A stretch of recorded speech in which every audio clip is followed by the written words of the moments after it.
Assalamualaikum warahmatullahi wabarakatuh. Kami dari kelompok 5 yang beranggotakan Yuli Pradanawati NPM 2010-2011-41 dan Nuning Ayu Saputri NPM 2010-2011-49 akan mempresentasikan materi mengenai akhlak, etika, dan moral. Yang pertama ada pengertian etika. Etika berasal dari bahasa Yunani yaitu ethos yang berarti adat kebiasaan.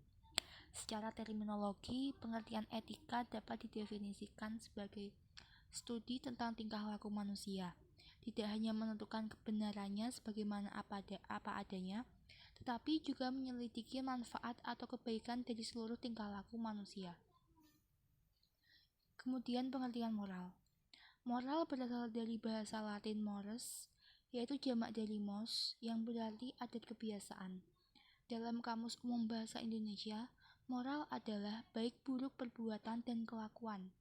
Moral adalah istilah yang digunakan untuk memberikan batasan terhadap aktivitas manusia dengan nilai atau ketentuan baik buruk, benar atau salah. Tolak ukur nilai baik dan buruk dalam pembahasan moral adalah norma-norma yang hidup di dalam masyarakat. Moral selalu dikaitkan dengan ajaran baik buruk yang diterima umum atau masyarakat. Karena itu, adat istiadat masyarakat menjadi standar dalam menentukan baik buruknya suatu perbuatan. Kemudian ada pengertian akhlak. Kata akhlak merupakan jamak dari kata khuluq yang artinya tingkah laku, perangai, tabiat.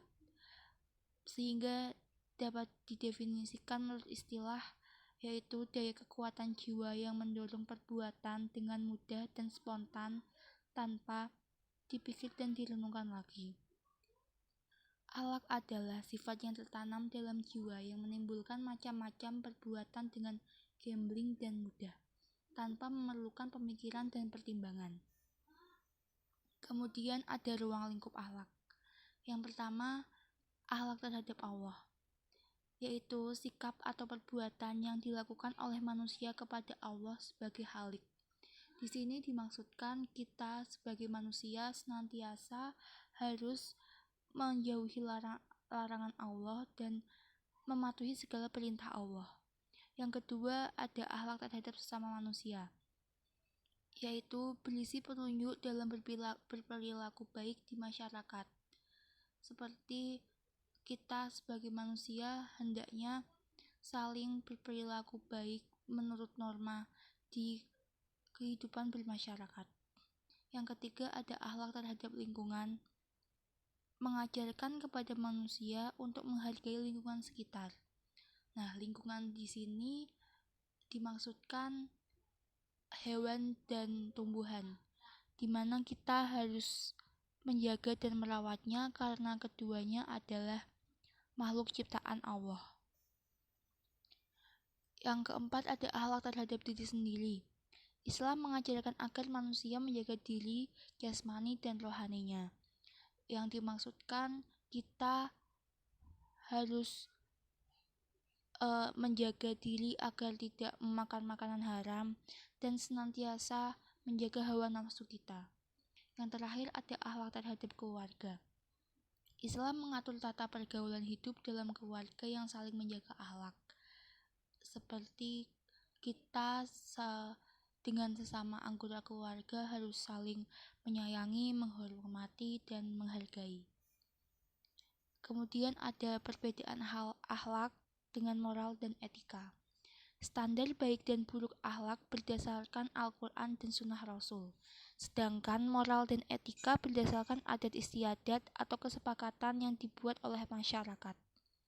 Standar nilai moral dan etika bersifat lokal dan temporal, di mana hanya berlaku pada tempat tertentu dan sifatnya sementara. Sedangkan standar akhlak bersifat universal dan abadi, di mana dapat diterima oleh seluruh umat manusia di segala waktu dan tempat. Kemudian karakteristik etika Islam.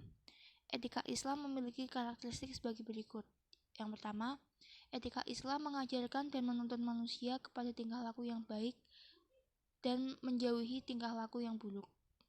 Etika Islam menetapkan bahwa yang menjadi sumber moral, ukuran baik dan buruknya perbuatan seseorang didasarkan kepada Al-Quran dan Al-Hadis. Kemudian, etika Islam bersifat universal dan komprehensif, dapat diterima dan dijadikan pedoman oleh seluruh umat manusia, kapanpun dan dimanapun.